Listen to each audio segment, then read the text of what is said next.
जी अस्सलाम वालेकुम। कैफेट आज के लेक्चर का आगाज़ करते हैं, लेक्चर नंबर 16।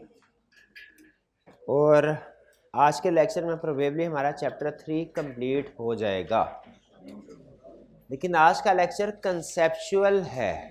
आज के लेक्चर में आपने कंसेप्ट्स बिल्ड करने हैं। उससे पहले होम असाइनमेंट आपको दी गई थी। होम असाइनमेंट में एक क्वेश्चन था, क्वेश्चन को डिस्कस कर लेते हैं। क्वेश्चन छोटा सा क्वेश्चन था एक, जिसमें उसने आपको किसी एक कंपनी के ऑडिट के बारे में बताया था कि हम इस कंपनी का ऑडिट कर रहे हैं, और इसमें हमने डिफरेंट प्रोसीजर उसने आपको बताए थे, 4-5 प्रोसीजर थे। और आपसे पूछा था कि बताइए हर एक प्रोसीजर को आप इस कंपनी में कैसे परफॉर्म करेंगे। ठीक है, जैसे उसने कहा रिक्वायरमेंट में 5 प्रोसीजर उसने बताए हैं, तरतीब ऊपर नीचे कर दी उसने। Analytical procedure, inquiry, inspection, observation, recalculation. अच्छा, पहले मुझे बताइए उसने जितने भी प्रोसीजर दिए हैं क्या हमने सारे पढ़े हैं? ऐसा तो नहीं कि जो हमने प्रोसीजर पढ़े हैं उसने उसके अलावा कोई प्रोसीजर लिख दिया हो, कभी करेगा भी नहीं। क्योंकि आपको बताया था मैक्सिमम पूरी दुनिया में जितने प्रोसीजर्स हो सकते हैं ऑडिटर्स के, और 7-8वां प्रोसीजर आज तक ईजाद नहीं हुआ। हाँ, हर प्रोसीजर के अंदर एग्जाम्पल्स डिफरेंट हो सकती हैं। हर प्रोसीजर के अंदर एग्जाम्पल्स डिफरेंट हो सकती हैं, वो एग्जाम्पल्स नहीं भी आ सकती हैं, लेकिन कैटेगरी ऑफ प्रोसीजर, ये टाइप जो प्रोसीजर्स हैं ये सेम रहेंगे, ये साथ ही रहेंगे। अच्छा, कह रहा है हर एक प्रोसीजर में explain its use in gathering audit evidence और describe one example. Explain its use का मतलब है कि जनरली आपने बताना है कि इसको हम कैसे यूज करते हैं ऑडिट में, यानी इसकी डेफिनेशन बतानी है। एक तरह से वो आपसे पूछा है कि इस प्रोसीजर को हम कैसे यूज करते हैं। जैसे एनालिटिकल प्रोसीजर को कैसे यूज करते हैं? प्लॉजिबल रिलेशनशिप, ठीक है, between non financial information through comparison and plausible relationship. ठीक है, ये इसका इस्तेमाल करने का तरीका है। और फिर कह रहा है कि एग्जांपल बताइए कैसे आप इसको कर्ली लिमिटेड के ऑडिट में करेंगे। हम पेरोल में इसको कर सकते हैं। कैसे? नंबर ऑफ एम्प्लॉइज और सैलरीज एक्सपेंस के दौरान पर प्लॉजिबल रिलेशनशिप क्रिएट करके। और कोई एरिया? इंटरेस्ट की कैलकुलेशन में। शाबाश, ठीक है। अच्छा, इसमें बिल्कुल नंबर ऑफ आवर्स और वेजेस में। शाबाश, बिल्कुल इसमें भी प्लॉजिबल रिलेशनशिप है नंबर ऑफ आवर्स और वेजेस में। अच्छा, ये तो एक कंपैरिजन भी है। कंपैरिजन निस्बतन आसान है, वो भी एनालिटिकल प्रोसीजर होता है। कंपैरिजन का मतलब क्या है? इस साल की फिगर को पिछले साल की या बजटेड फिगर के साथ कंपेयर करें, और अगर पिछले साल की निस्बत इस साल की फिगर अनयूजुअली हाई या लो है उसको इन्वेस्टिगेट करें। ये भी प्लॉजिबल रिलेशनशिप है, सॉरी ये भी एनालिटिकल प्रोसीजर है, लेकिन ये प्लॉजिबल रिलेशनशिप नहीं है। इसको क्या कहते हैं हम? कंपैरिजन। तो कंपैरिजन में हम क्या करते हैं? इस साल की फिगर को कंपेयर करते हैं पिछले साल की फिगर्स के साथ। कंपैरिजन चूंकि बहुत ही आसान है, इसलिए नॉर्मली आई कैप इसके ऊपर ज़्यादा क्वेश्चंस पूछता नहीं है। ज़्यादातर क्वेश्चंस किसके ऊपर पूछता है? प्लॉजिबल रिलेशनशिप है। अच्छा, इंक्वायरी की बताइए एग्जांपल। कल हमने क्लास में डिस्कस भी कर ली थी एग्जांपल। इंक्वायरी में के ये एग्जांपल दीजिए, कैसे यूज कर सकते हैं इसको इंक्वायरी को?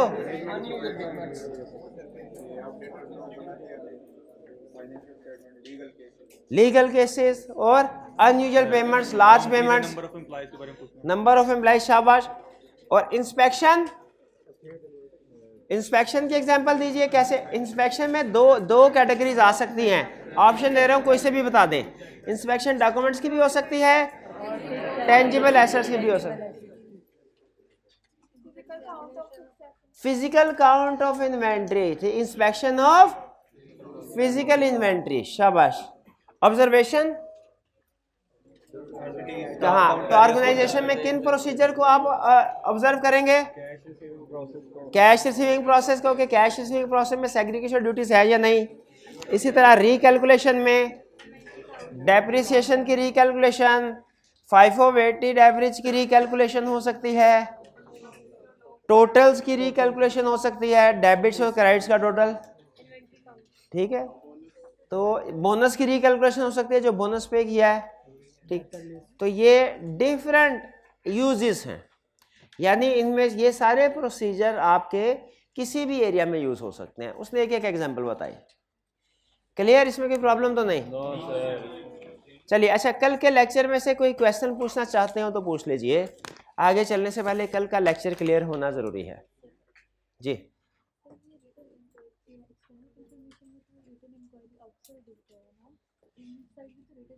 हाँ शाबाश, इनका क्वेश्चन ये है कि नॉर्मली हम जो इंक्वायरी करते हैं, ठीक है, वो हमने पढ़ा कि इनसाइड भी हो सकती है, आउटसाइड भी, ओरल भी हो सकती है, रिटन भी हो सकती है, लेकिन नॉर्मली इंक्वायरी का मतलब हम लेते हैं ओरल, ठीक है। अगर ओरल है तो वो इंक्वायरी है। अच्छा, अगर रिटन है और आउटसाइड हो, शाबाश, उसे कहते हैं एक्सटर्नल कंफर्मेशन।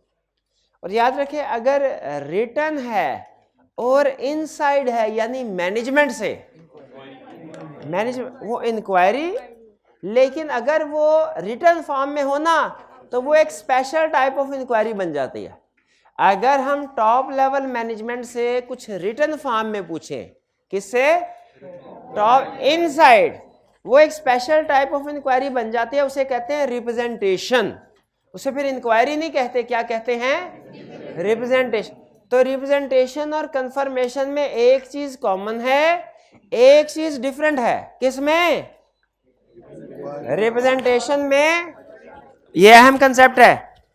रिप्रेजेंटेशन में और कंफर्मेशन में एक चीज कॉमन है, एक चीज डिफरेंट है। कॉमन क्या है, दोनों रिटन है।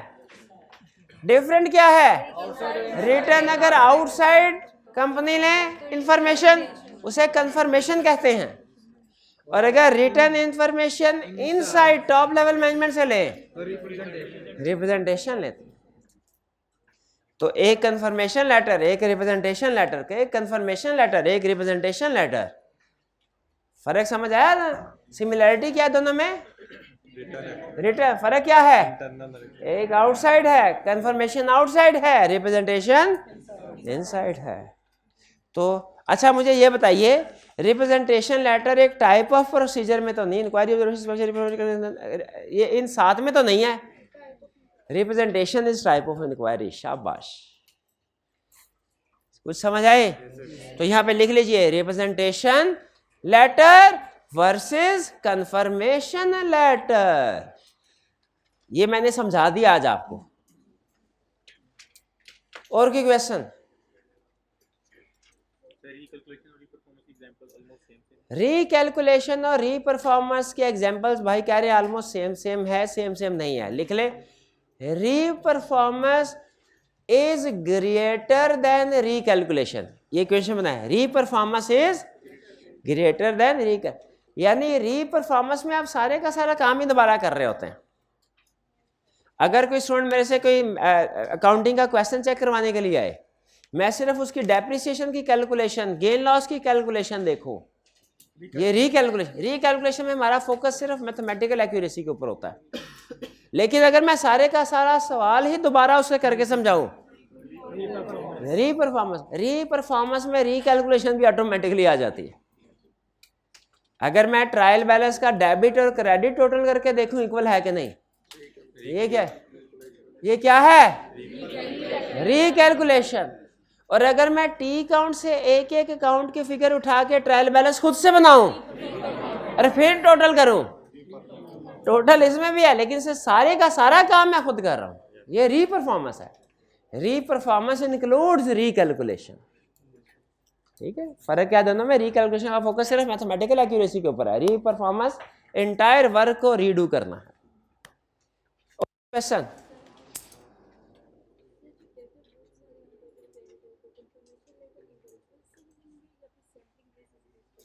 अगर ये अच्छा क्वेश्चन, उन्होंने कहा जी अगर डेटर्स और क्रेडिटर्स बहुत सारे हों तो क्या हम सारे के सारे डेटर्स और क्रेडिटर्स को कंफर्मेशन लेटर सेंड करेंगे या सैंपल बेस पे? इसका जवाब है सैंपल बेस पे। लेकिन कंफर्मेशन असल में ना चार तरह की, हमारे सिलेबस के मुताबिक 4 पार्टीज को सेंड किया जाता है confirmation letter, banks, lawyers, debtors और क्रेडिटर्स। डेटर्स और क्रेडिटर्स का केस डिफरेंट है, बैंक और लॉयर्स का केस डिफरेंट है। अच्छा मुझे सोच के बताइए, दोनों से इंफॉर्मेशन लेनी चाहिए, एग्रीड, दोनों में से कौन सा ज्यादा सेंसिटिव या क्रिटिकल इंफॉर्मेशन होती है, डेटर क्रेडिटर वाली या बैंक और लॉयर्स वाली? पक्का ये? इसीलिए ऑडिटिंग स्टैंडर्ड कहते हैं डेटर्स और क्रेडिटर्स को कंफर्मेशन लेटर सैंपल बेस पे भेजो, लेकिन बैंक्स और लॉयर्स को कंफर्मेशन लेटर 100% भेजो। हमने कहा नॉर्मली तो 100% काम नहीं करते, यहां क्यों कह रहे हो कि बैंक्स और लॉयर्स को 100% लेटर भेजो? कह लगा क्योंकि इधर रिस्क ज्यादा है, इधर क्रिटिकल इंफॉर्मेशन मिलती है, इधर सेंसिटिव इंफॉर्मेशन मिलती है। बाज़ औक़ात एक केस कंपनी को उल्टा के रख देता है, एक लीगल केस का फैसला कंपनी के खिलाफ आ जाए ना, कंपनी फारग हो सकती है। नॉर्मली ऐसे केस होते नहीं है, नॉर्मली छोटे मोटे, लेकिन बाज़ औक़ात एक बड़ा केस जो है सिग्निफिकेंटली कंपनी को इफेक्ट करता है। इसी तरह बाज़ औक़ात एक गलत बैंक बैलेंस है या ट्रांजैक्शन, जो बैंकिंग ट्रांजैक्शन बाज़ औक़ात बड़ी ट्रांजैक्शन है, हमें पता ना चल सके तो छोटी छोटी चाहे लाखों ट्रांजैक्शन वेरीफाई करते रहे, बड़ी ट्रांजैक्शन एक्विजिशन की थी कोई सब्सिडरी की होल्डिंग पर, तो वो आप अगर वेरीफाई ना कर सके तो आपका पूरा ऑडिट ही फारग हो सकता है। इसीलिए बैंक्स और लॉयर्स चूंकि हमें क्रिटिकल इंफॉर्मेशन प्रोवाइड करते हैं, इसीलिए इनको 100% कंफर्मेशन लेटर सेंड किया जाता है। ये ज़हन में रखिएगा। कंफर्मेशन की एग्जांपल जहां पे लिखी हुई है वहां पे डेटर क्रेडिटर के आगे लिख ले सैंपल, और बैंक और लॉयर के आगे लिख ले 100%। लिखा हुआ है, मैंने पहले से लिख दिया है। अच्छा, आपने पहले से लिखा हुआ है, कल लिखवाया था, बट ठीक है, पिछली बार लिखवाया था, ठीक है। और कोई क्वेश्चन? शाबाश, पूछेंगे नहीं तो सीखेंगे कैसे? कोई क्वेश्चन नहीं है आज के लेक्चर की तरफ से? अच्छा, अब सुनिए, एक होता है टूल्स, एक है उन टूल्स का इस्तेमाल। सिर्फ टूल्स होना काफी नहीं है, उनका इस्तेमाल भी सीखना है, कैसे कैसे हो सकता है। जैसे कल एग्जांपल दी थी चोरी की, वो एक टूल है, उसके इस्तेमाल एक से ज्यादा है। ये एक इस्तेमाल है, एक से ज्यादा है। उससे गोभी भी काटी जा सकती है, आलू भी काटे जा, प्याज भी काटे जा सकते हैं। जो स्टूडेंट केस स्टडी ना करे, ये भी इस्तेमाल है उसका। उसी तरह हमने जो प्रोसीजर कल पढ़े, कल हमने कंसेप्ट क्या पढ़ा था? Types of procedures. क्या पढ़ा था? 7 टाइप्स ऑफ प्रोसीजर्स हैं। आज हम उनके यूजेस पढ़ रहे हैं कि हम अपने ऑडिट में उनको इस्तेमाल कैसे करते हैं। आज के कंसेप्ट में और कल के कंसेप्ट में फर्क क्या है? कल था टाइप्स ऑफ प्रोसीजर, 7 प्रोसीजर। आज हम उनके यूजेस या फेजेस पढ़ रहे हैं। फेजेस ऑफ ऑब्टेनिंग एविडेंस क्या है? फेजेस ऑफ ऑब्टेनिंग एविडेंस क्या है? एविडेंस कितने फेजेस में ऑब्टेन किया जाता है? ठीक है, इसको यूं भी कह सकते हैं या यूं भी कह सकते हैं कि उन प्रोसीजर का इस्तेमाल किस किस फेज में किस पर्पस के लिए किया जा सकता है, जो कल के 7 प्रोसीजर थे। हमारे ऑडिट में आपको याद होगा, आपको मैंने स्टार्ट में ही एक छोटी सी डायग्राम बना के दी थी बेसिक अकाउंटिंग सिस्टम की, याद है? बेसिक अकाउंटिंग सिस्टम क्या है?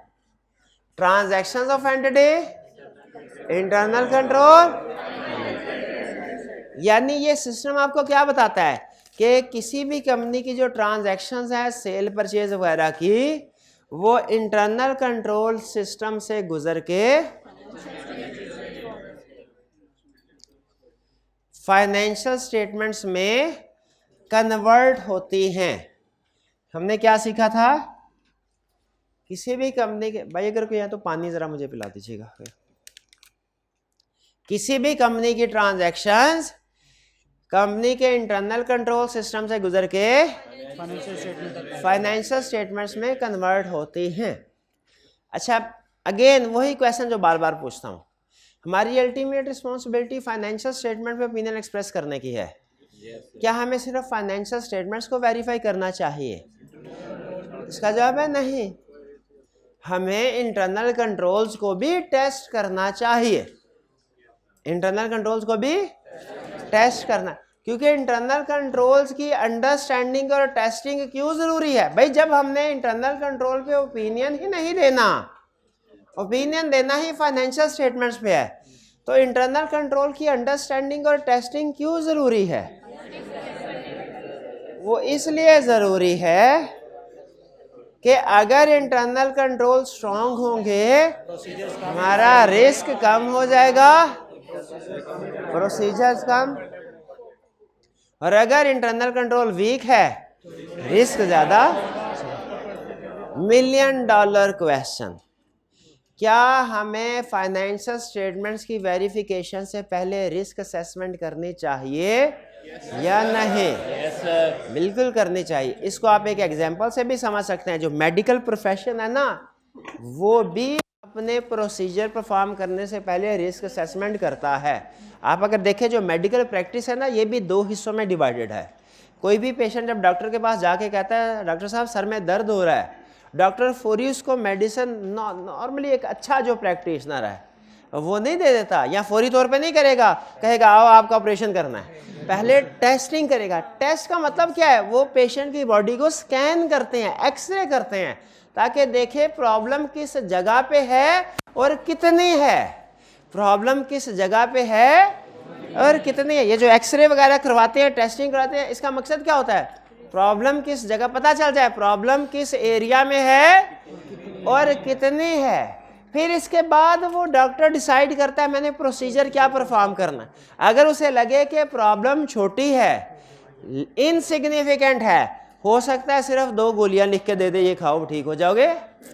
लेकिन अगर प्रॉब्लम सीवियर होगी, वो क्या, वो कहेगा भाईजान फौरी सर्जरी की जरूरत है। मुझे बताइए कि क्या उसे डॉक्टर को टेस्टिंग के बगैर ही सर्जरी कर देनी चाहिए, फैसला कर देना चाहिए? नहीं, हो सकता है जरूरत ही ना हो।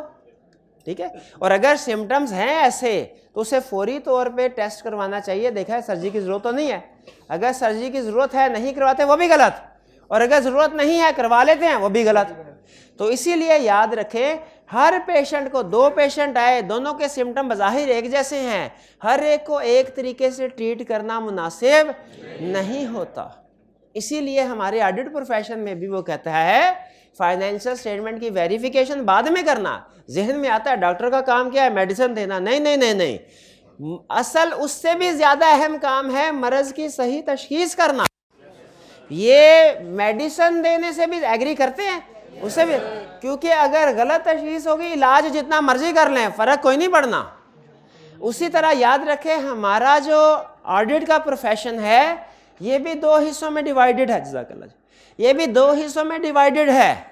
एक हिस्सा है हमारा रिस्क असेसमेंट, जिसमें हम मर्ज की तशखीस करते हैं कि मसला किस जगह पे है और कितना सीवियर है। फिर उसके बाद हम फाइनेंशियल स्टेटमेंट की वेरिफिकेशन की तरफ जाते हैं, और उसमें हम अपनी रिस्क असेसमेंट को जहन में रखते हैं।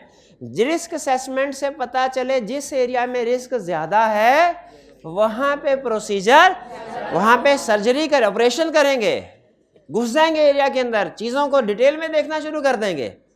और जिस एरिया में रिस्क ज़्यादा नहीं है वहाँ पे हल्का फुल्का, ठीक है, कुछ ना कुछ प्रोसीजर ज़रूर परफॉर्म करेंगे, ठीक है, लेकिन कम करेंगे। तो इसी तरीके से याद रखें हमारे जो फेजेस ऑफ ऑब्टेनिंग एविडेंस है ना, बड़े फेजेस 2 हैं। एक रिस्क असेसमेंट जिसमें हम क्या करते हैं, नाम जाहिर है रिस्क असेस करते हैं, और एक है सब्सटेंटिव प्रोसीजर जिसमें हम फाइनेंशियल स्टेटमेंट की वेरिफिकेशन करते हैं। तो हमारा जो प्रोफेशन है इसमें जो प्रोसीजर परफॉर्म करते हैं इसके 2 बड़े हिस्से कौन से हैं? एक है रिस्क असेसमेंट और एक substantive procedure. Risk assessment procedure, substantive procedure. Risk assessment procedure का मकसद क्या है कि देखना कि कहाँ कहाँ पे रिस्क है, देखना कहाँ कहाँ पे रिस्क है, ठीक है। कुछ जगहों पे रिस्क कम होगा, कुछ जगहों पे ज्यादा। और सब्सटेंटिव प्रोसीजर का मकसद क्या है? फाइनेंशियल स्टेटमेंट्स की वेरिफिकेशन करना। अच्छा मुझे ये बताइए, अच्छा डॉक्टर कौन सा जो दोनों काम करे? अच्छा अगला सवाल, अच्छा दोनों काम करे, बिल्कुल ठीक है। और अच्छा डॉक्टर वो है जो पहले ऑपरेशन करे बाद में टेस्ट करे? पहले टेस्ट बाद में ऑपरेशन। तो सोच के बताइए अच्छा ऑडिटर कौन है जो रिस्क असेसमेंट प्रोसीजर, पहले रिस्क असेसमेंट प्रोसीजर फिर सब्सटेंटिव प्रोसीजर के पहले सब्सटेंटिव, पहले रिस्क असेसमेंट प्रोसीजर फिर सब्सटेंटिव प्रोसीजर। तो अब जरा अटेंटिव हो के सामने देखिएगा, ऊपर लिखा हुआ 3 है लेकिन फिलहाल मैं स्टार्ट 2 से करवा रहा हूं। हमारे जो प्रोसीजर हमने परफॉर्म करने हैं वो तो जैसे डॉक्टर के भी अपने टूल होते हैं ना, वो क्या होता है, कभी वो थर्मामीटर होता है उसके पास, स्टेथोस्कोप होता है, ब्लड प्रेशर के लिए मशीन, और पता नहीं क्या कुछ टीके शीके भी रखे होते हैं उसने। तो वो उसके, अच्छा इनको कभी तो वो अपने इन टूल्स को, कुछ शीशियां भी होती हैं उसमें, कुछ रंग बिरंगी गोलियां भी होती हैं, इन टूल्स में से कुछ को वो रिस्क असेसमेंट के लिए यूज करता है, कुछ को वो सब्सटेंटिव टूल्स उसके वही हैं। तो उसी तरीके से याद रखें हमारे एज ऑडिटर प्रोसीजर वही 7 है, inquiry, observation, inspection, reperformance, recalculation, external confirmation, analytical procedure. Risk assessment procedure में भी हम इन्हीं को यूज करेंगे और सब्सटेंटिव प्रोसीजर में भी इन्हीं को यूज करेंगे। पर्पस डिफरेंट होगा, पर्पस डिफरेंट होगा। एक्सरे करवाते हैं ना, वो भी शुआएं होती हैं, और लेजर ट्रीटमेंट करवाएं, लेजर थेरेपी करवाएं, वो भी शुआएं, लेकिन पर्पस डिफरेंट है। एक में वो सिर्फ स्कैन करते हैं, दूसरे में वो मसले को खत्म करने की भी कोशिश करते हैं। ठीक है जी? yes, तो इसीलिए याद रखिए कि प्रोसीजर हमारे वही 7 है, वही पर्पस के लिहाज से। रिस्क असेसमेंट में भी वही यूज होंगे। अगर उन प्रोसीजर्स को परफॉर्म करने का मकसद है कि आपने रिस्क आइडेंटिफाई करने हैं, क्या करने हैं, तो हम कहेंगे ये रिस्क असेसमेंट प्रोसीजर हैं। और अगर उनका मकसद है फाइनेंशियल स्टेटमेंट्स में मिस स्टेटमेंट डिटेक्ट करना, हम उन्हें कहेंगे ये सब्सटेंटिव प्रोसीजर है। अब जरा सुनिए तरतीब से, मैं कंसेप्ट बिल्ड करना चाहता हूँ स्टार्ट से। आज का लेक्चर कंसेप्चुअली ज़्यादा अहम है ताकि आपको पूरा ऑडिट का स्टार्ट और एंड क्लियर हो जाए। हमने ये छोटा सा मॉडल देखा था, आप देखिए ये हमारा टॉपिक है जो आज पढ़ने जा रहे हैं, 3 फेजेस ऑफ चैप्टर 3 है ना, ये एविडेंस से रिलेट करता है। एविडेंस मिलते हैं प्रोसीजर से, प्रोसीजर तो हम पढ़ चुके हैं। अब एविडेंस कलेक्ट करने की फेजेस क्या है, हमने कलेक्ट करना है सफिशिएंट एप्रोप्रिएट एविडेंस, लेकिन वो 3 हिस्सों में कलेक्ट होता है, उसके 3 फेजेस हैं। पहला फेज है रिस्क असेसमेंट प्रोसीजर, दूसरा फेज है टेस्ट ऑफ कंट्रोल, और तीसरा फेज है सब्सटेंटिव प्रोसीजर। ठीक है जी? पहले ये तो हमारा टाइटल, ठीक है, अब इसको आप इग्नोर कर दें, ये हमारा लेक्चर ऑब्जेक्टिव है, इसमें कंसेप्ट कुछ नहीं है, इसमें सिर्फ ये है कि हम आज पढ़ने क्या जा रहे हैं। इसको इरेज कर दूं, कोई प्रॉब्लम तो नहीं है ना? चलिए इसको मैं फिलहाल इरेज कर रहा हूं। अब देखिए हमने ये स्टडी किया था स्टार्ट में कि किसी भी सिस्टम के 3 फेजेस हैं, उसी तरह अकाउंटिंग सिस्टम के भी 3 फेजेस हैं। काउंटिंग सिस्टम से मुराद कौन सा सिस्टम है जिससे गुजर के फाइनेंशियल स्टेटमेंट्स प्रिपेयर होती हैं? 3 फेजेस कौन से? Input, processing, output. Counting system का आउटपुट क्या है? Financial statement. इनपुट क्या है?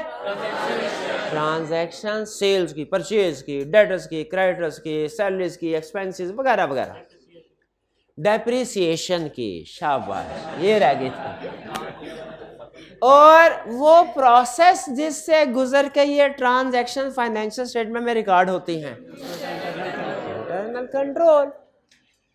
ठीक है, इंटरनल कंट्रोल सही होगा, ट्रांजैक्शन सही रिकॉर्ड होगा। ठीक है जी? क्या हमें एज ऑडिटर, मेरा पहला अहम क्वेश्चन, क्या हमें एज ऑडिटर सिर्फ फाइनेंशियल स्टेटमेंट के ऊपर फोकस करना चाहिए या कि इंटरनल कंट्रोल पे भी? क्यों? हाँ, क्योंकि पहले हम रिस्क असेस कर सके। इसलिए याद रखें, हम हर ऑडिट में जो हमारा आगाज होता है वो होता है रिस्क असेसमेंट प्रोसीजर से। रिस्क असेसमेंट प्रोसीजर्स क्या हैं? Risk assessment procedure are procedure to obtain understanding of entity and internal control to assess risk of material misstatement. Risk assessment procedures क्या हैं? रिस्क असेसमेंट प्रोसीजर्स आर, बोले procedures to obtain understanding of entity and understanding of internal control to assess risk of material misstatement। यहाँ पे रुक जाए, आगे नहीं जाना, अभी आगे नहीं जाना, किसी वजह से यहीं पे रोक दिया। आगे भी 2 लफ्ज हैं लेकिन आगे नहीं लेके जा रहा, यहाँ पे थोड़ी देर के लिए रुक जाए। यहाँ तक रुक के आप देखिए, इनमें फाइनेंशियल स्टेटमेंट का लफ्ज नहीं है। इसका मतलब है जो हमारी पहली स्टेज होती है रिस्क असेसमेंट प्रोसीजर्स की, इसमें हम फाइनेंशियल स्टेटमेंट्स को नहीं देखते। इसका मकसद फाइनेंशियल स्टेटमेंट की वेरिफिकेशन हरगिज नहीं है। इसका मकसद क्या है? रिस्क आइडेंटिफाई करना कि किस किस जगह पे गलती होने का चांस ज़्यादा है, किस किस जगह पे गलती होने का चांस कम है। आगे चल के एडवांस लेवल पे क्वेश्चन पूछता है कि क्लाइंट ने अभी फाइनेंशियल स्टेटमेंट्स अपनी प्रिपेयर नहीं की, अपनी फाइनेंशियल स्टेटमेंट्स प्रिपेयर नहीं की, क्या आप अपना ऑडिट स्टार्ट कर सकते हैं? इसका जवाब है यस, कर सकते हैं। जब तक फाइनेंशियल स्टेटमेंट प्रिपेयर नहीं होती हम क्या कर सकते हैं? हम रिस्क असेसमेंट प्रोसीजर परफॉर्म कर सकते हैं। ठीक है। अच्छा, रिस्क असेसमेंट प्रोसीजर में क्या काम करते हैं आप? उसमें फाइनेंशियल स्टेटमेंट्स के ऊपर फोकस नहीं करते, किसके ऊपर करते हैं?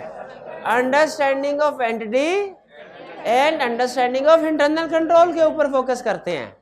ठीक है। रिस्क असेसमेंट प्रोसीजर की डेफिनेशन में 2 अल्फाज को अंडरलाइन करें, understanding of entity and understanding of internal control.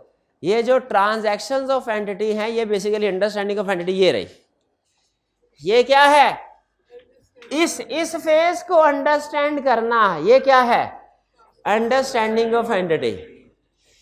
इस फेज को अंडरस्टैंड करना क्या है? Understanding of control. फिर से आप पहले ये बता चुके हैं मुझे कि सर तीनों को अंडरस्टैंड करेंगे। ठीक है, यानी तीनों को वेरीफाई, तीनों के ऊपर काम करना है हमने, तीनों फेज के ऊपर। इस फेज को अंडरस्टैंड करना, ये क्या है? इसको अंडरस्टैंड करना कंट्रोल, और इन दोनों को अंडरस्टैंड करना ये चीज ये पहला 1/3 लेक्चर क्लियर हो गया कि रिस्क असेसमेंट प्रोसीजर्स क्या है? Procedures to obtain understanding of entity and understanding of internal control. किस लिए? To assess risk of material misstatement, risk of material misstatement. भाई ये बात समझ आ गई? अच्छा, इसका मतलब ये हुआ जब हम अंडरस्टैंडिंग ऑफ एंटिटी ऑब्टेन कर लेंगे और अंडरस्टैंडिंग ऑफ कंट्रोल ऑब्टेन कर लेंगे, तो अभी मुझे पता नहीं कि कैसे होगा, लेकिन ये मुझे पता चल गया कि होगा क्या? Risk of material misstatement identify हो जाएंगे। जब कभी मैं अंडरस्टैंडिंग ऑफ एंटिटी और understanding of internal control obtain करूंगा ना, तो अभी मुझे पता नहीं है कि कैसे होगा, लेकिन ये मुझे पता चल गया कि इससे रिस्क आइडेंटिफाई हो जाएंगे, जो मेरे किस काम आएंगे?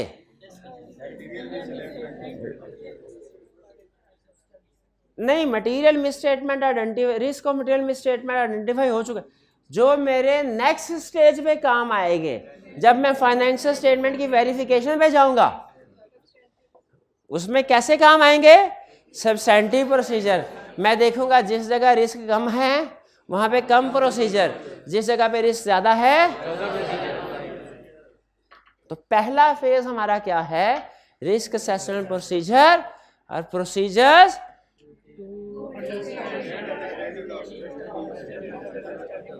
क्लियर। अच्छा, स्टैंडर्ड क्या कहता है, कहता है 7 प्रोसीजर हैं, परफॉर्म करने को 7 में से कुछ भी कर लो, लेकिन अगर आप कहें तो आपको तजर्बे की बात बताएं कि ज्यादातर रिस्क किन प्रोसीजर से सामने आ जाएंगे। कह रहा है इंक्वायरी, ऑब्जर्वेशन, इंस्पेक्शन और एनालिटिकल प्रोसीजर। कहता है ज्यादातर, तो ये 4 प्रोसीजर जरूर परफॉर्म करें। आइंदा आपसे जब कभी कोई भी पूछे रिस्क असेसमेंट प्रोसीजर क्या है, क्या बताएंगे, risk risk assessment procedure are procedures to obtain understanding of entity and internal control to assess risk of material misstatement. फिर आपसे पूछे explain with the help of example बताए रिस्क असेसमेंट प्रोसीजर की, आगे परफॉर्म करने को 7 में से कुछ भी कर लो, ज्यादातर ये 4 होंगे, इंक्वायरी, ऑब्जर्वेशन, एक्शन। तो बेहतर है जब कभी आपसे कोई भी रिस्क असेसमेंट प्रोसीजर की एग्जांपल्स पूछे ना, एक तो डेफिनेशन है ना, एग्जांपल्स पूछे तो आप 7 ना बताएं बल्कि 4, हालांकि बाकी भी हो सकती है। स्टैंडर्ड ने एक जगह क्लियरली लिखा हुआ है कि 7 प्रोसीजर आपके किसी भी स्टेज पे परफॉर्म हो सकते हैं, लेकिन ज्यादातर इनसे रिस्क असेसमेंट हो जाती है। और हमारा असूल होता है कि अगर कम से काम हो सकता है तो ज्यादा नहीं करना, अवॉइड करना चाहिए। बहरहाल ज्यादा करना चाहिए, स्टैंडर्ड रोकता भी नहीं। ये हो गया। अच्छा, इसमें आप नोट कीजिए, है अंडरस्टैंडिंग ऑफ एंटिटी और अंडरस्टैंडिंग ऑफ, अब एंटिटी क्या है, इंटरनल कंट्रोल क्या है। एंटिटी से मुराद उसकी ट्रांजैक्शंस हैं। एंटिटी यानी कंपनी। हम ना कंपनी, हमारे क्लाइंट 3 तरह के होते हैं, सोल प्रोप्राइटरशिप, कंपनी। हम इन तीनों के लिए कंबाइन वर्ड इजाद किया हुआ है, एंटिटी। एंटिटी से मुराद जो भी क्लाइंट है, चाहे सोल प्रोवाइडर, चाहे पार्टनरशिप, चाहे कंपनी। अंडरस्टैंडिंग ऑफ एंटिटी से क्या मुराद है, आप अपने ऑडिट क्लाइंट का, जिसका ऑडिट करने के लिए जा रहे हैं, उसकी अंडरस्टैंडिंग ऑब्टेन करें, किस सेक्टर में है, क्या नेचर ऑफ ट्रांजैक्शन है, इन्वेंट्री है कि नहीं है, तो परचेज है कि मैन्युफैक्चर्ड है, एक जगह पे रखी है कि बहुत सी जगहों पे रखी है, जब फिक्स एसेट्स खरीदते हैं कि लीज पे लेते हैं, टैक्स पे करते हैं कि एग्जेम्पशन ली हुई है, क्रेडिट पे सेल करते हैं कि कैश पे, क्रेडिट पे सेल करते हैं तो हर महीने एजिंग रिपोर्ट बना के कलेक्शन करवाते हैं कि कहते हैं बस खुद ही डेटर पैसे दे जाएगा। ये सारी चीज़ें अंडरस्टैंडिंग ऑफ एंटिटी, इनसे रिस्क पता चलता है। जैसे अगर हमें पता चले क्लाइंट की मैन्युफैक्चरिंग इन्वेंट्री है, हम कहेंगे इसमें रिस्क है। क्या रिस्क है, इसमें कुछ वर्किंग प्रोसेस भी होगा, वो वेरीफाई करना मुश्किल होता है। इन्वेंट्री बहुत सी जगहों पे पड़ी है, इसमें रिस्क है, फिजिकली वेरीफाई करना मुश्किल होगा। परचेज करने के बजाय लीज पे एसेट लेते हैं, रिस्क है, लीज की ट्रांजैक्शन कम्प्लेक्स होती है, डिस्क्लोजर रिक्वायर्ड होते हैं, रिस्क ज्यादा है, इसमें ज्यादा काम करना पड़ेगा लीज वाले में। टैक्स की एग्जेम्पशन ली हुई है, टैक्स का रिस्क कम है, डेफर्ड टैक्स कैलकुलेट ही नहीं करना, एग्जेम्पशन ली हुई है, टैक्स नॉट रेलिवेंट हो गया। तो ये हम understanding of entity and understanding of internal control से रिस्क असेस करते हैं। यहां तक क्लियर? अच्छा, अब सुनिए, अंडरस्टैंडिंग ऑफ एंटिटी से मुराद है नेचर ऑफ ट्रांजैक्शन, और अंडरस्टैंडिंग ऑफ कंट्रोल से मुराद है सिस्टम के वो ट्रांजैक्शन कैसे रिकॉर्ड की। जैसे आप किसी कॉलेज का ऑडिट करने के लिए आएंगे ना, आपने अब मैं ना 1-2 एग्जांपल से सिर्फ आपको डिफरेंशिएट करूंगा। आपने मुझे बताना है कौन सा हिस्सा अंडरस्टैंडिंग ऑफ एंटिटी वाला है और कौन सा अंडरस्टैंडिंग ऑफ कंट्रोल। हालांकि दोनों से रिस्क असेसमेंट हो जाती है और डिफरेंशिएट करना लाजमी नहीं है, लेकिन फिर भी मैं चाह रहा हूं कि आपको जहां पे अंडरस्टैंडिंग ऑफ एंटिटी है और इंटरनल कंट्रोल मैंने आगे चल के डिफरेंशिएट करना है, अभी कंसेप्ट बिल्ड करो। आप कॉलेज का ऑडिट करने के लिए आए, आपने कॉलेज वालों से पूछा सर आप सिर्फ सीए की क्लासेस करवाते हैं कि एसीसीए की भी करवाते हैं? ये अंडरस्टैंडिंग ऑफ एंटिटी है। अच्छा, दूसरा, सर क्या जब टीचर्स डेली आते हैं तो इंश्योर करने के लिए कि वो टाइम पे आए, टाइम पे जाए, क्या आप अटेंडेंस रिकॉर्ड मेंटेन करते हैं? ये इंटरनल कंट्रोल, शाबाश, इंटरनल। अच्छा, अगला सवाल, सर क्या आपके कॉलेज में लाइब्रेरी है? अंडरस्टैंडिंग ऑफ एंटिटी, शाबाश। सर क्या लाइब्रेरी में सीसीटीवी कैमरा लगा हुआ है ताकि अगर किसी स्टूडेंट के मोबाइल गुम हो तो पता चल जाए? ये अंडरस्टैंडिंग ऑफ इंटरनल कंट्रोल है, समझ? यानी उसकी कंपनी की नेचर के हवाले से कि वो क्या है, किस चीज में डील करते हैं, क्या काम करते हैं, ये अंडरस्टैंडिंग ऑफ एंटिटी है। और उनका जो सिस्टम है, way of doing business, what is business? Understanding of entity, way of doing business, control. अच्छा, एक सवाल पूछ रहा हूं, क्या अंडरस्टैंडिंग ऑफ एंटिटी से रिस्क असेसमेंट होती है? क्या अंडरस्टैंडिंग ऑफ एंटिटी से रिस्क असेसमेंट होती है?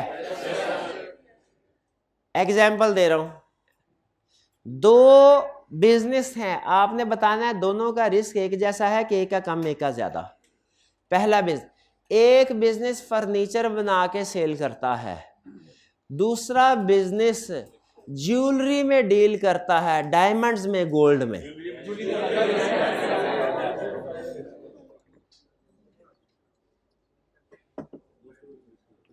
किसमें रिस्क ज्यादा है? तो क्या इस नतीजे पे पहुंच गए कि अंडरस्टैंडिंग ऑफ एंटिटी से रिस्क असेसमेंट होती है? अच्छा बताइए, अब आपको पता चला कि ए जो फर्नीचर वाला है उन्होंने सीसीटीवी कैमरा नहीं लगाए हुए, और जो ज्वेलरी वाला है बिजनेस, इसमें उन्होंने सीसीटीवी कैमरा भी लगाए हुए हैं। बैक एंड पे एक बंदा ऊपर बैठ के ना सीसीटीवी कैमरा देख रहा है कि कोई कस्टमर आके हाथ की सफाई दिखा के जेब में तो नहीं हाथ डाल देता कोई, और बाहर गार्ड भी खड़ा है ताकि कोई चोर चोरी करने, लूटने ना आ जाए। बताइए किसका ये अंडरस्टैंडिंग ऑफ कंट्रोल है? किसका कंट्रोल वीक है, किसका स्ट्रांग? वीक है, इसका स्ट्रांग। इसका मतलब फर्नीचर वाले में चोरी होने का रिस्क ज्यादा है क्योंकि उधर कोई रोक टोक नहीं है, रिस्क होने का। तो आप समझते हैं कि अंडरस्टैंडिंग ऑफ एंटिटी से भी रिस्क असेसमेंट होती है, अंडरस्टैंडिंग ऑफ कंट्रोल से भी। क्लियर? आगे चलते हैं। ये टेबल ना आपने खास तौर पे बना लेना है और इसको बार बार घर में जाके आपने रिपीट कर, वक्तन फवक्तन 2-4 दिन के बाद। ये आपके कंसेप्ट्स को हिलने नहीं देगा। आपको पता होगा कि बेसिक कंसेप्ट क्या है। ये टर्म्स हम चेंज करें, ये हफ्ता 10 दिन ऐसे करें, उसके बाद छोड़ दें, चाहे कोई प्रॉब्लम नहीं।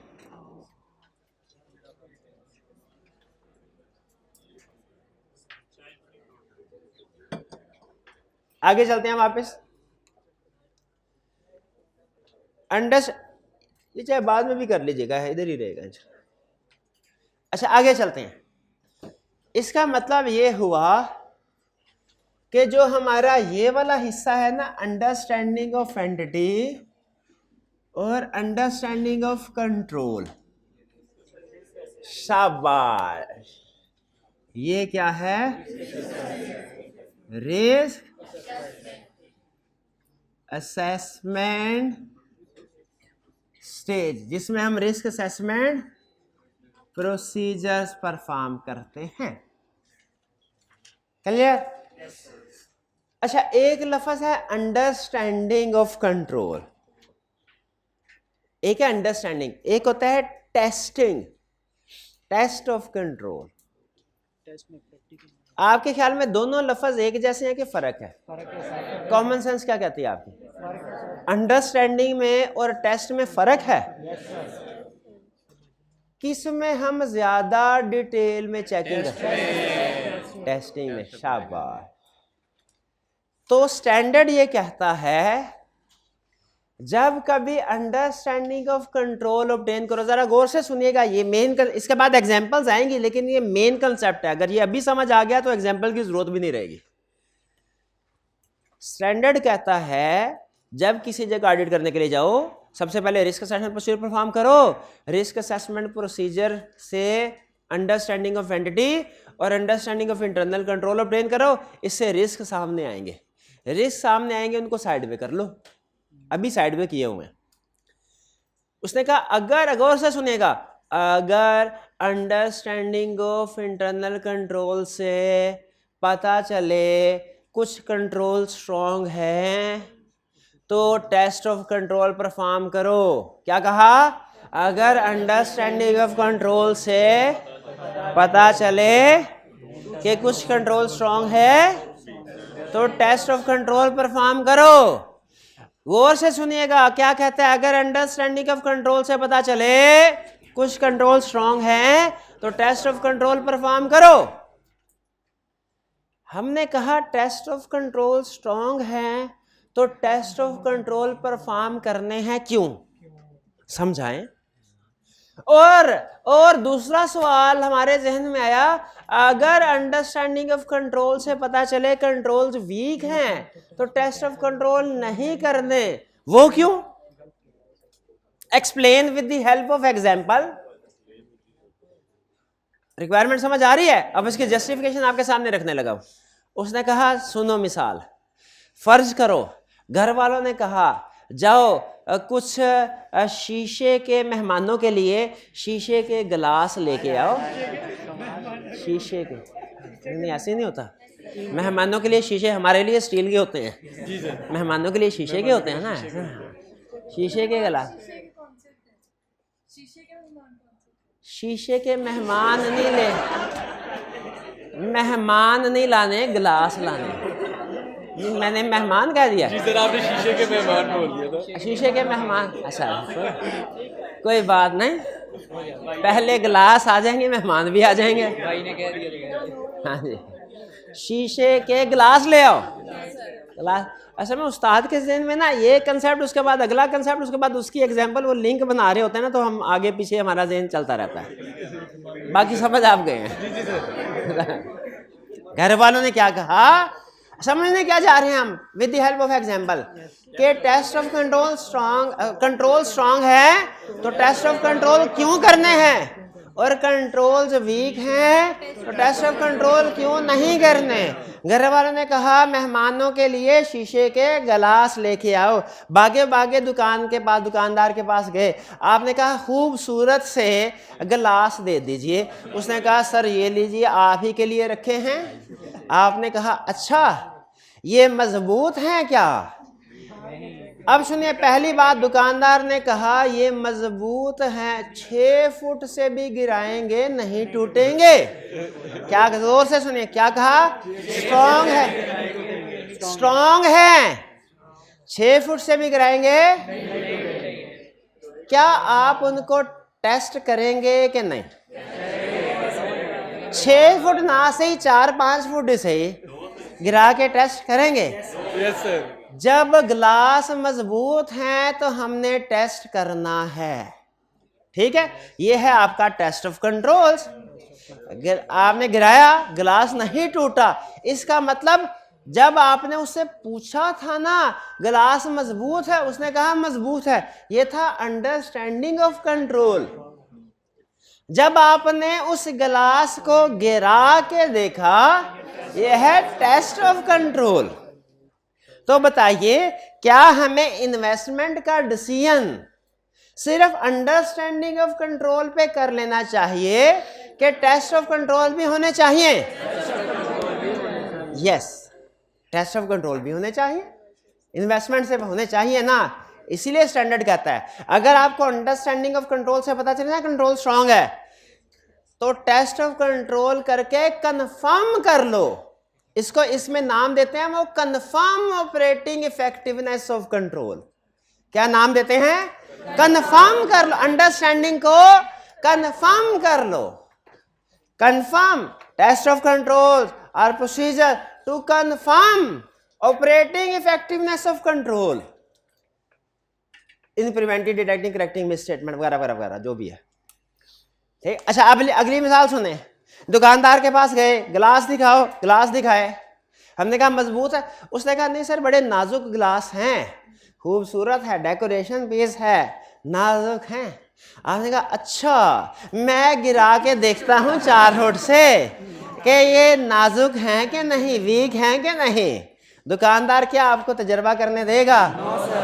एक लगाएगा, कहेगा कह तो रहा मैं खुद कह रहा हूँ वीक हैं, तोड़े तो तोड़ के देखना है तूने, कोई नहीं। तो इसका मतलब जब कंट्रोल स्ट्रांग हो तो टेस्ट ऑफ कंट्रोल होंगे, जब कंट्रोल्स वीक हो टेस्ट ऑफ कंट्रोल नहीं होंगे। ये कंट्रोल है, जब स्ट्रांग होंगे तो टेस्ट, वीक होंगे। अब सुनिए, क्लाइंट के पास गए भागे भागे, आपने कहा ऑडिट में पढ़ा था रिस्क असेसमेंट प्रोसीजर पहले करने हैं, फाइनेंशियल स्टेटमेंट साइड पे रखो, पहले अंडरस्टैंडिंग ऑफ एंटिटी मिल गई, अंडरस्टैंडिंग ऑफ कंट्रोल ऑब्टेन कर रहा हूं। मेरा पहला सवाल, क्या सीसीटीवी कैमरा लगाए हुए हैं? यस। कहेगा सर देखे ये लगा, ये लगा, ये लगा, ये इधर, ये कंट्रोल्स, ये क्या है? Understanding of control, understanding of control. क्या मुझे फौरन फैसला कर लेना चाहिए, ठीक है, कि देखना चाहिए?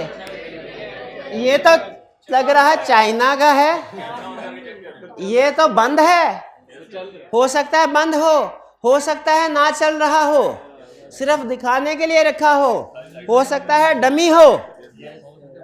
मुझे बताइए, सिर्फ अंडरस्टैंडिंग से हमें नतीजे पे पहुंच जाना चाहिए कि टेस्ट ऑफ कंट्रोल भी करने चाहिए? कंट्रोल भी करना चाहिए। और फिर दोबारा दूसरे क्लाइंट से पूछा, भैया क्या सीसीटीवी कैमरा लगाए हुए हैं? नहीं लगाए, आओ मुझे चेक कराओ।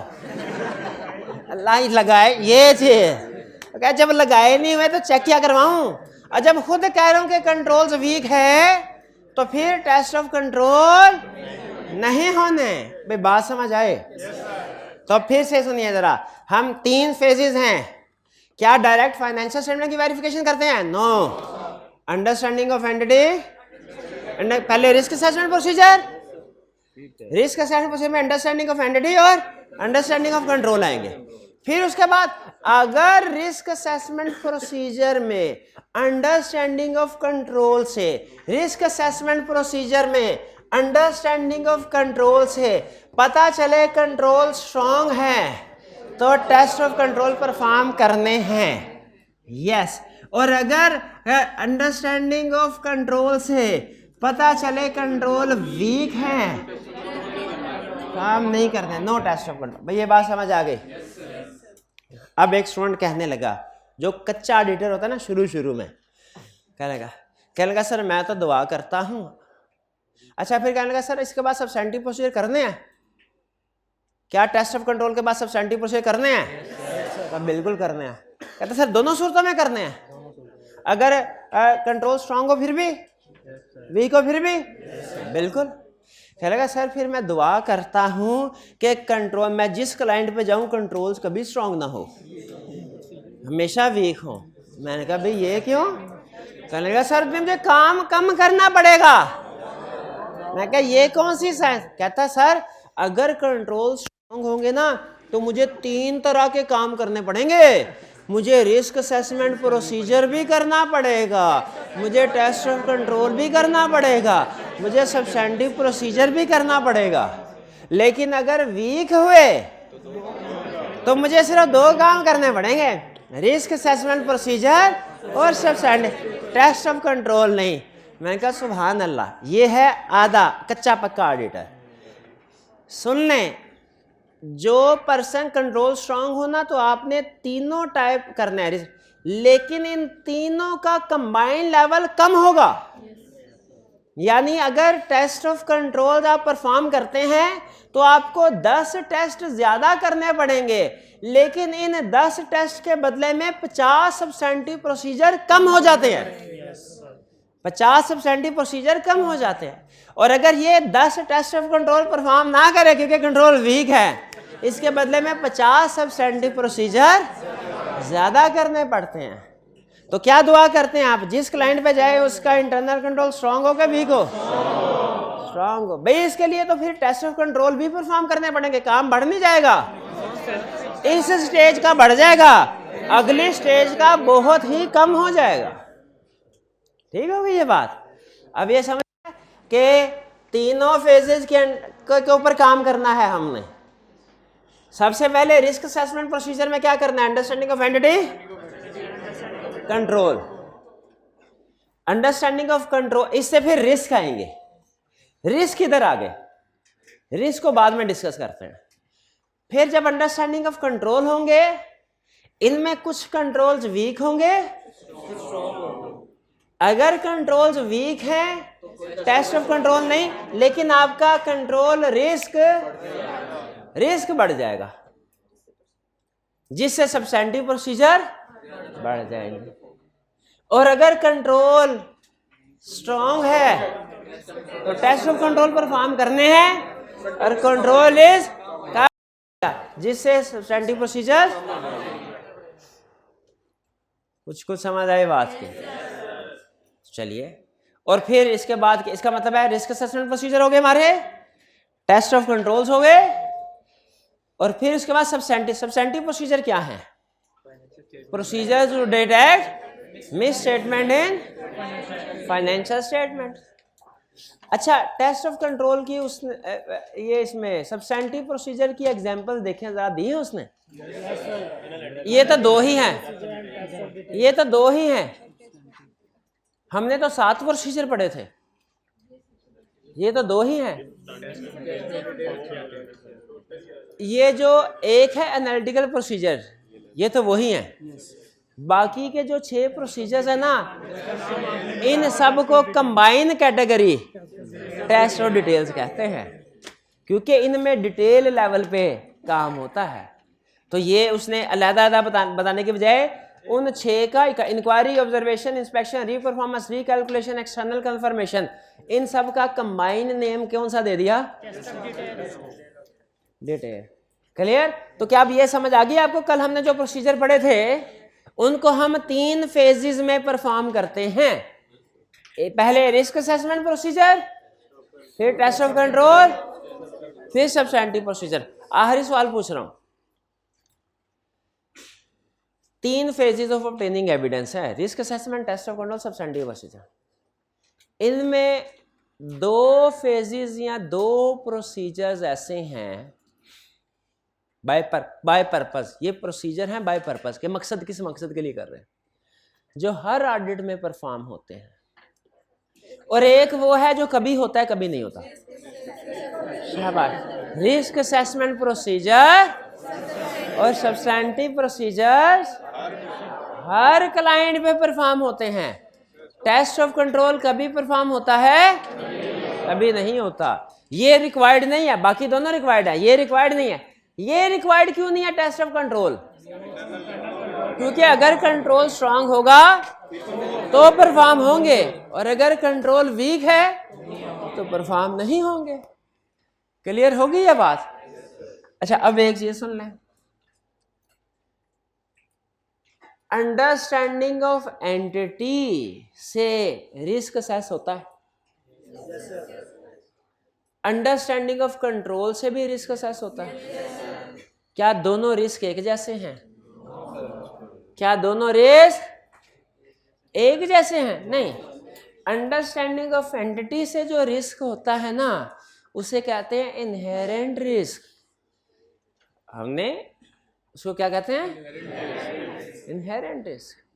अंडरस्टैंडिंग ऑफ कंट्रोल से जो रिस्क होता है उसे कहते हैं control risk. Understanding of entity से जो रिस्क असेस होता है उसे क्या कहते हैं? Inherent risk. Understanding of control से जो रिस्क असेस होता है उसे क्या कहते हैं? Control risk. हमने दोनों को एड्रेस करना है कि किसी एक को? अंडरस्टैंडिंग ऑफ एंटिटी से कौन सा risk? Inherent. Understanding of control से कौन सा रिस्क? और दोनों को मिला दें, inherent risk and control risk is equal to risk of material misstatement. अब आपको समझ आई होगी।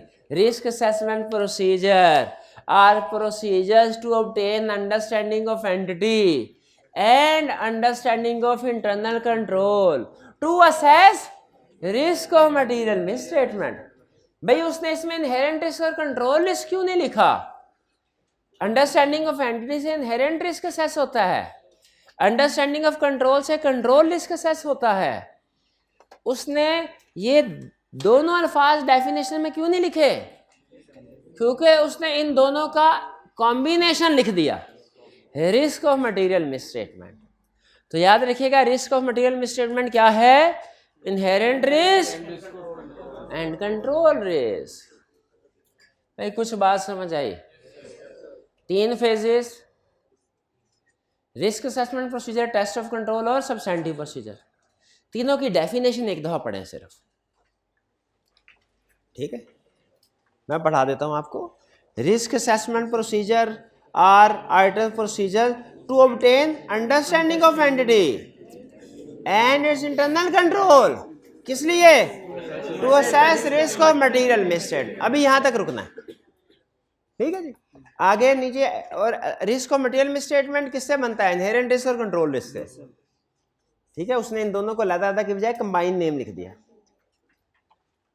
एग्जाम्पल में कह रहे हैं इंक्वायरीज, ऑब्जर्वेशन, इंस्पेक्शन, एनालिटिकल। ये समझ आ गया? वही 7 में से 4 प्रोसीजर आगे, बाकी भी कर सकते हैं, वो रिक्वायर्ड नहीं है। टेस्ट ऑफ कंट्रोल किसे कहते हैं? कह रहा है objective of test of control is to confirm the operating effectiveness of internal control, कि इंटरनल कंट्रोल सही काम भी कर रहे हैं कि नहीं, सीसीटीवी कैमरा सही काम भी कर रहा है कि नहीं, स्टॉक काउंट के लोग सही स्टॉक काउंट भी कर रहे हैं कि नहीं, ठीक है? कंफर्म कर रहा है। किसको कर रहा है कंफर्म? कंट्रोल सही काम कर रहे हैं कि नहीं। इसकी बेसिक अंडरस्टैंडिंग इसे रिस्क पिछली स्टेज में मिल गई होगी। टेस्ट ऑफ कंट्रोल में उसको कंफर्म कर रहा है, टू कंफर्म ऑपरेटिव है control in preventing, detecting and correcting material misstatement, के क्या इंटरनल कंट्रोल और मटेरियल मिसस्टेटमेंट को प्रिवेंट, डिटेक्ट, करेक्ट कर रहा है? क्या इंटरनल कंट्रोल मटेरियल मिसस्टेटमेंट्स को, अगर इंटरनल कंट्रोल मिसस्टेटमेंट्स को प्रिवेंट, डिटेक्ट, करेक्ट कर रहा है तो इंटरनल कंट्रोल स्ट्रांग है, और नहीं कर रहा तो वीक है। फिर आगे एग्जांपल दे रहा है approval, reconciliation, segregation of duties. ये कंट्रोल्स हैं। अगर ट्रांजैक्शन की अप्रूवल हो रही है, खुद बताइए miss statement prevent, detect, correct हो रही होंगी कि नहीं? क्योंकि 2 नंबर की जब अप्रूवल होगी उधर पकड़ा जाएगा, अप्रूवल स्टेज पे। अच्छा बताइए, क्या अगर रिकंसिलिएशन बन रही होगी एक चीज़ की दूसरे, बुक बैलेंस की फिजिकल बैलेंस के साथ, तो अगर कोई स्टॉक चोरी हो रहा है तो समझ आ जाएगा, पूरी पता चल जाएगा कि नहीं? तो क्या रिकंसिलिएशन इंटरनल कंट्रोल से miss statement prevent, detect, correct होती है? बिल्कुल। सेग्रीगेशन ऑफ ड्यूटीज, एक से ज्यादा लोग जब ट्रांजैक्शन में इन्वॉल्व हो, एक बंदा अगर एरर या फ्रॉड करे दूसरा उसको पकड़ लेगा क्या? नहीं। तो क्या इस सेग्रीगेशन ऑफ ड्यूटी से miss statement prevent, detect, correct हो रही है क्या? नहीं। ये भी इंटरनल कंट्रोल के एग्जाम्पल। और सब्सटेंटिव प्रोसीजर आपको पता है, direct statements in financial statements, ठीक है जी? तो टेस्ट ऑफ कंट्रोल क्या रिक्वायर्ड है? कब परफॉर्म करनी है? जब कंट्रोल स्ट्रांग। अच्छा, नीचे एक स्टडी टिप में ना उसने 2 रीजन बताई हैं कि टेस्ट ऑफ कंट्रोल कब परफॉर्म करते हैं। पहली आपको समझ आएगी, controls are operating effectively and auditors plans to rely on control in his risk assessment, ठीक है? थोड़ा सा उसने एक्सपेंडेड फॉर्म में लिखा है, लेकिन बेसिक उसका कहने का मतलब यही है कि कंट्रोल जब स्ट्रांग हो। दूसरे वाला सेंटेंस समझ नहीं आएगा, लेकिन आपने याद कर लेना है, when substantive procedure alone do not provide sufficient appropriate audit evidence, तब भी कंट्रोल स्ट्रांग होते हैं, ठीक है? ये आपको समझ नहीं आएगा, लेकिन याद कर लेना है। ये हैं जी हमारे फेजेस।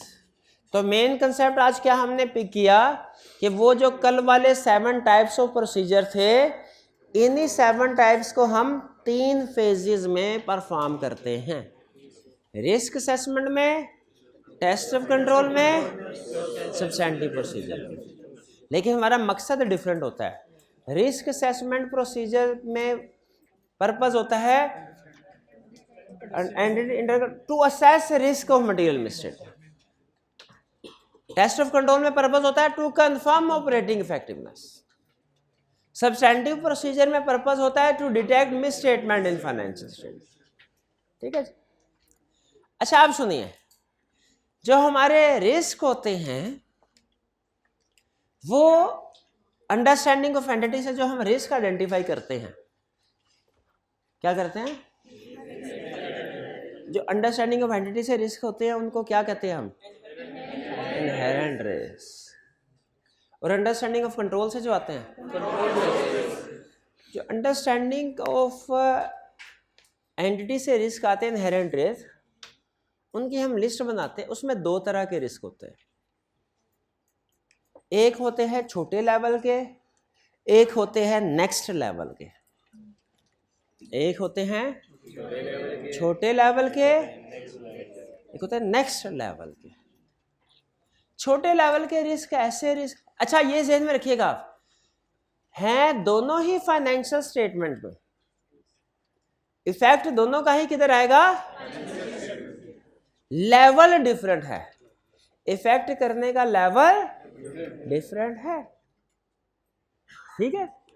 जैसे वायरस, एक वायरस फ्लू का भी होता है, एक कोरोना वायरस में, एक कोरोना भी है, फ्लू भी है।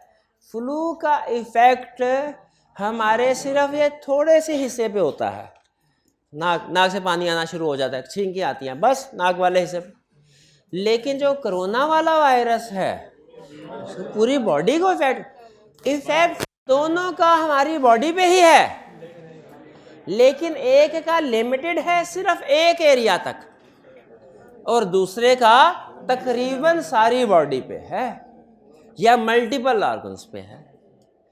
तो इसी तरह याद रखिएगा, जब हम अंडरस्टैंडिंग ऑफ एंटिटी से इनहेरेंट रिस्क असेस करते हैं ना, तो हमारे सामने रिस्क आते हैं, हमारे सामने रिस्क आते हैं। कम रिस्क असेसमेंट प्रोसीजर परफॉर्म करें तो कम रिस्क आते हैं, ज्यादा रिस्क असेसमेंट प्रोसीजर परफॉर्म करें ज्यादा रिस्क आते हैं। लेकिन जितने भी रिस्क आते हैं उनको हम दो हिस्सों में क्लासिफाई करते हैं। एक रिस्क है छोटे लेवल के, एक है नेक्स्ट लेवल। जो छोटे लेवल के होते हैं ना, मतलब वो सिर्फ एक आधे एरिया को अफेक्ट करते हैं, उन्हें कहते हैं रिस्क एट असर्शन लेवल। ये स्टैंडर्ड कहता है, क्लासिफिकेशन आपने लाजमी करनी है रिस्क की। उन्हें क्या कहते हैं, रिस्क है। क्योंकि अगर फ्लू वाला वायरस है ना, उसका इलाज कुछ और है, कोरोना वाला वायरस है, इलाज दोनों का करना है। रिस्क कोई भी सामने आए, प्रोसीजर दोनों में बढ़ेंगे। कुछ रिस्क में प्रोसीजर थोड़े बढ़ेंगे, ज्यादा बढ़ेंगे। कुछ समझ आ रही है ऑडिट के? ट्विस्ट आ रहे हैं, लेकिन कोई बात नहीं। मैंने बताया चैप्टर 4 तक आएंगे, ट्विस्ट जितने आएंगे। चैप्टर 4 के बाद आपकी जिंदगी इंशाल्लाह आप आदी हो जाएंगे। तो रिस्क इनहेरेंट रिस्क से दो लेवल के, किस लेवल के? अहम चीज, दोनों ही फाइनेंशियल स्टेटमेंट को इफेक्ट करते हैं। दोनों की वजह से फाइनेंशियल स्टेटमेंट में रिस्क ऑफ मिस बढ़ती है, लेकिन एक का इफेक्ट सिर्फ सर्टन एरिया पे, एक आधे एरिया पे, और दूसरी का इफेक्ट तकरीबन पूरी फाइनेंशियल, तकरीबन या सब्सटेंशियल पोर्शन पे। उसे कहते हैं risk at financial statement level.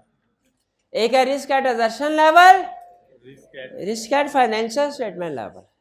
इसमें फाइनेंशियल स्टेटमेंट के लफ्ज़ से आपने ये नहीं समझना कि risk at financial statement level का मतलब है कि जो फाइनेंशियल स्टेटमेंट में गलती होने का रिस्क है, और रिस्क एट असर्शन लेवल का मतलब है फाइनेंशियल स्टेटमेंट नहीं किसी और जगह पे। नहीं, दोनों का इफेक्ट फाइनेंशियल स्टेटमेंट पे भी है।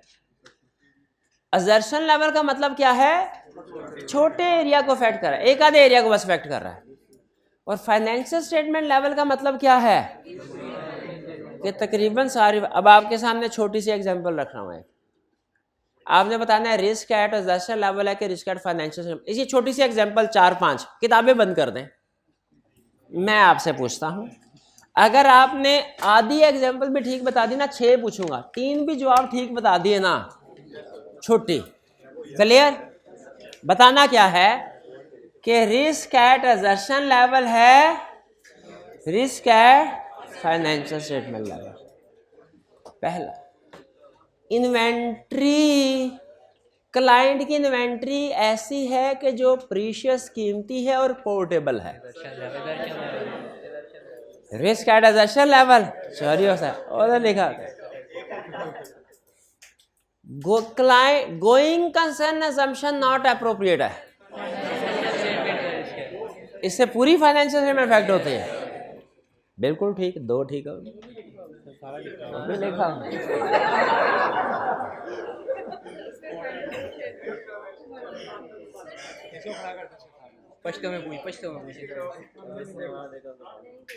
आगे चलते हैं। अच्छा, आपको यह पता है कि जो चोरी करने वाला होता है जब वो पकड़ा जाता है तो वो दो बातें करता है और वो दोनों ही गलत होती हैं। पहली बात वो ये करता है कि ये मेरी पहली चोरी थी, और दूसरी बात करता है कि मैं अकेला ही था। नॉर्मली जो कॉरपोरेट फ्रॉड होते हैं वो अकेले बंदे के बस की बात नहीं होती। तो याद रखें, जब कभी किसी एक जगह फ्रॉड है ना, रिसर्च के बाद हमें हमारे स्टैंडर्ड ने बताया किसी एक जगह फ्रॉड है ना, तो आपने ये नहीं सोचना शुक्र है एक ही फ्रॉड था वो भी मैंने डिटेक्ट कर लिया, ये बल्कि क्या कहना है, आपने कहना है ये एक तो वो फ्रॉड है जो मेरे सामने आ गया, हमने तो सैम्पलिंग पे काम की थी, इसका मतलब है अभी और भी फ्रॉड है जो हिडन है। ये क्योंकि फ्रॉड कभी एक नहीं होता। बॉस, तो मुझे बताइए, रिस्क ऑफ फ्रॉड, आपको किसी एक एरिया में फ्रॉड, आपको पता चला सीएफओ ने रिपेयर एक्सपेंस में फेक वाउचर डाले हुए हैं, सीएफओ ने फेक वाउचर डाले हुए, रिस्क ऑफ फ्रॉड बढ़ गया। सिर्फ रिपेयर एक्सपेंस में के पूरी फाइनेंशियल, क्योंकि सीएफओ के नीचे तो सारी फाइनेंशियल स्टेटमेंट्स हैं, उसने तो और जगह जिस जगह उसका दाव लगा होगा उसने वहां दाव लगाया होगा। तो रिस्क ऑफ फ्रॉड भी रिस्क एट फाइनेंशियल स्टेटमेंट। अच्छा, क्रेडिट सेल करना किसी ऐसे कस्टमर को जिसकी रेटिंग गुड नहीं है, ये क्या है? रिस्क है, क्योंकि इसमें सिर्फ बैड डेट का रिस्क है। अच्छा, आगे चलते हैं। हमारी कुछ इन्वेंट्री ऐसी है जो कि काफ़ी अरसे से सेल नहीं हुई, कुछ इन्वेंट्री है, सारी नहीं, कुछ इन्वेंट्री। ये क्या है? रिस्क एट असर्शन लेवल, बिल्कुल, क्योंकि सिर्फ inventory. Fixed assets lease complex transaction है, जैसे फिक्स एसेट्स लीज पे खरीद लिए जाते हैं, बाय नहीं किए जाते। रिस्क एट असर्शन लेवल के फाइनेंशियल में लेवल, असर्शन लेवल क्यों? क्योंकि सिर्फ उसमें लीज वाले एरिया में गलती होगी, बाकी में थोड़ी होगी इन्वेंट्री में। अच्छा, आखिरी सवाल, ये लो भाई, दो क्वेश्चन। नहीं, सवाल एक ही है, उसके दो पार्ट्स हैं। पहला बात, जो इन्वेंट्री काउंट वेयर हाउस जिसको जिम्मेदारी लगाई गई है वो हर महीने स्टॉक काउंट नहीं करता, पहला।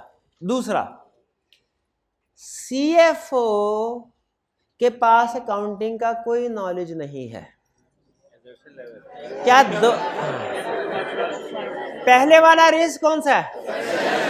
क्योंकि वो सिर्फ इन्वेंट्री में ही गड़बड़ होगी। क्यों बोला? वो पूरी फाइनेंशियल स्टेटमेंट में तबाही फेर के रख देगा। क्लियर हो गया? अच्छा, अब मुझे बताइए, रिस्क एट असर्शन लेवल और risk at financial statement level में पहचान करने के काबिल हो गए हैं? किसको एड्रेस होना चाहिए? दोनों को। क्या दोनों को एड्रेस करने का तरीकाकार एक ही है? एक में सिर्फ हमने 2 गोलियां दे देनी है और दूसरे में पूरा कोर्स है, दूसरे में पूरा। रिस्क एट असर्शन लेवल में को कैसे एड्रेस करें? 2 गोलियां, एक टेस्ट ऑफ कंट्रोल, एक substantive procedure. Risk at financial statement level को कैसे एड्रेस करें? पूरा कोर्स, ओवरऑल अप्रोच, पूरा कोर्स ओवरऑल, उसमें कौन कौन से काम शामिल हैं ये आपने घर से पढ़ाना है, कल डिस्कस करेंगे। लेकिन आप नोट कीजिएगा, जो ओवरऑल अप्रोच है ना, चूंकि रिस्क बड़ी किस्म का है, यानी पूरी फाइनेंशियल स्टेटमेंट में ओवरऑल अप्रोच में आप देखेंगे हर प्रोसीजर में वो ऐसा बता रहा है जो कि किसी एक एरिया को हिट नहीं कर रहे प्रोसीजर, वो सारी फाइनेंशियल स्टेटमेंट को हिट कर रहे हैं। यानी ओवरऑल अप्रोच में देखिए, ओवरऑल अप्रोच किस रिस्क के लिए है? Risk at financial statement level के लिए। और रिस्क एट ट्रांजैक्शन लेवल के लिए क्या है? Test of control, substantive. Test of control और सब्सटेंटिव प्रोसीजर अगर इन्वेंट्री में है तो वो सिर्फ इन्वेंट्री को डील करेंगे, सेल्स में है तो सिर्फ सेल्स को डील करेंगे। लेकिन ओवरऑल अप्रोच ऐसे प्रोसीजर हैं जो पूरे के पूरी फाइनेंशियल स्टेटमेंट को अफेक्ट करते हैं। इनमें से एक एक प्रोसीजर सारी फाइनेंशियल स्टेटमेंट को अफेक्ट करेगा, क्योंकि risk at financial statement level ही ऐसा है। भाई दुश्मन जिस जिस जिस प्लेटफॉर्म पे आके टैग करे, हमने उसे जवाब भी उसी पे देना है ना। तो अगर रिस्क एग्जर्शन लेवल पे आ रहा है, हमारे प्रोसीजर भी एग्जर्शन लेवल के होंगे, यानी टेस्ट ऑफ कंट्रोल और सब्सटेंटिव। और अगर रिस्क फाइनेंशियल स्टेटमेंट लेवल पे आ रहा है, हमारे प्रोसीजर भी फाइनेंशियल स्टेटमेंट लेवल के होंगे। जैसे सुन लीजिए, अगर मैं अपना खुद बताना है आपने कि मैं एक प्रोसीजर बताऊंगा, आपने बताना है ये पूरी फाइनेंशियल स्टेटमेंट को अफेक्ट करेगा कि किसी एक एरिया को। मैंने अपना मटेरियलिटी लेवल कम कर दिया। हाँ देखा, ये risk at financial statement level के लिए करते हैं। दूसरा प्रोसीजर सुने, मैंने कहा इस दफा मेरी टीम में सारे के सारे सीनियर बंदे जाएंगे, जूनियर कोई नहीं लेके जाना। मैंने समझ रहे, ये risk at financial statement level के लिए रिस्पॉन्स है कि अकेले एरिया के लिए? तो ये चीज आपने ध्यान में रखनी है, ठीक है। आज आपने क्या सीखा? आज आपने प्रोसीजर सीखे 3, risk assessment procedure, test of control, substantive, इनकी डेफिनेशन एग्जांपल सीखी। फिर आपने रिस्क की टाइप्स सीखी, इनहेरेंट रिस्क, कंट्रोल रिस्क। फिर इनहेरेंट रिस्क की 2 टाइप सीखी, risk at financial statement level, risk at assertion level. फिर मैंने बताया नहीं, लेकिन आप घर जाके पढ़ेंगे कि risk at financial statement level को कैसे एड्रेस करना है, रिस्क एट एक्सर्शन लेवल को कैसे एड्रेस करना है।